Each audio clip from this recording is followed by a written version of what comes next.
Transition Tuesday. I'm Jane. This is Joe. We're doing our final episode in the series of Centering on Joe, talking about the 5 accomplishments in person-centered planning as part of this last year of school for Joe. So just to review the 5 accomplishments, which were figured out by researchers John O'Brien and Connie Lyle. These 5 accomplishments help somebody who is doing person-centered planning, trying to build a life around supports and community. If you can do these 5 accomplishments, your quality of life will be that much more enhanced. The first one is having a community presence. The second is community participation.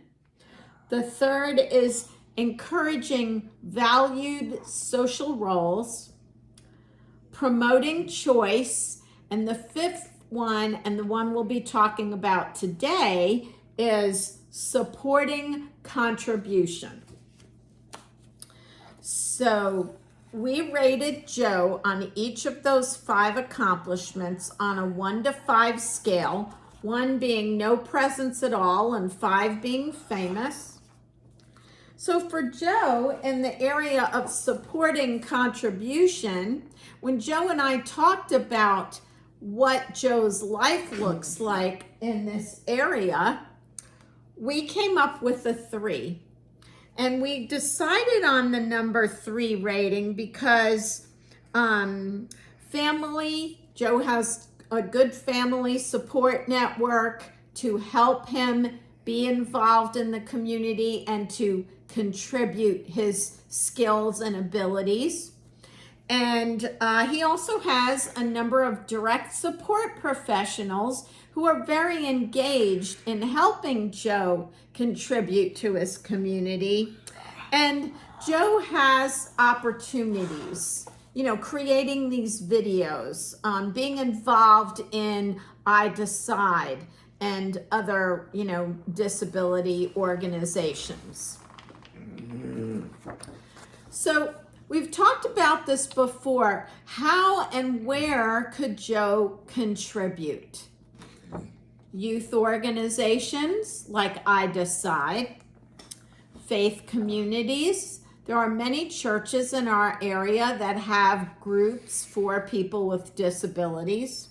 Public spaces like parks and hiking trails that are wheelchair accessible, and bowling alleys and stores and interest clubs, and connecting with friends from school. So those are the areas in which meaningful contributions could take place. So what would the barriers be? What do we have to overcome to make some of those contributions happen? Well, people who can't see Joe as other than disabled. Letting Joe risk being out in the world where sometimes people won't understand or won't accept him. A lack of just plain access. If some place isn't wheelchair accessible, that's a lack of access. Or lack of resources to get him there. So those are the opportunities and the barriers. So this is important to recognize because we're planning. It doesn't mean that everything we come up with will happen, but it's the planning that does make anything happen. Nothing happens without the planning. What I want you to know, we're talking about Joe's last year and Joe's experiences, but if you're a person with a disability who's watching this, who's maybe working on planning for when you're done with school, or maybe you're out of school already and trying to, bring a better quality of life about, then what I want you to know is if you are a person with a disability, you are not alone. I've been reading some materials from the Convention on the Rights of Persons with Disabilities, which is a group that works through the United Nations, and they came up with some human rules, human rights for people with disabilities, and they look at the climate around the world and they assess what people with disabilities need to be functioning members of society, and what does fairness look like, what does access look like. The United Nations thinks this is important. We do too in our house. Here's something to think about. People with disabilities are the largest minority of people in the world. 15% of the world's population are people with a disability. And the thing to note about that is 15% is a big number. Within that number is a very diverse group within that minority, because every person with a disability is impacted differently by whatever their disability is. There are many organizations out there that focus on a specific kind of disability, and that makes this minority a very strong force, both for policy making, change making, and helping people to understand the needs of people with disabilities. So what do we mean by contribution?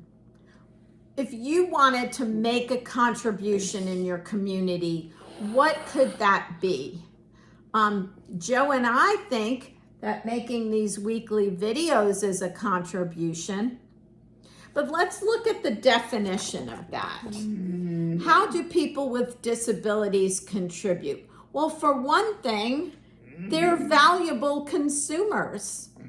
If they're the largest minority on the planet and we buy lots of things, we buy wheelchairs, we buy healthcare, we buy tickets to movies, we buy food, we buy medical supplies and prescriptions. Joe is an economy unto himself. He's like a separate economy in our household. So people with disabilities are valuable consumers. They are employees. People with disabilities typically hang on to their jobs longer and strive to do a good job, kind of to prove themselves. And that's important to recognize as a contribution. And we're stakeholders.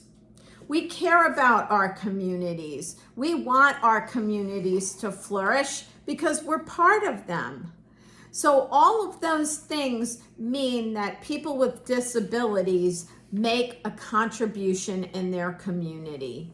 And I think that's a really important thing to talk about as we, end this series on the 5 accomplishments.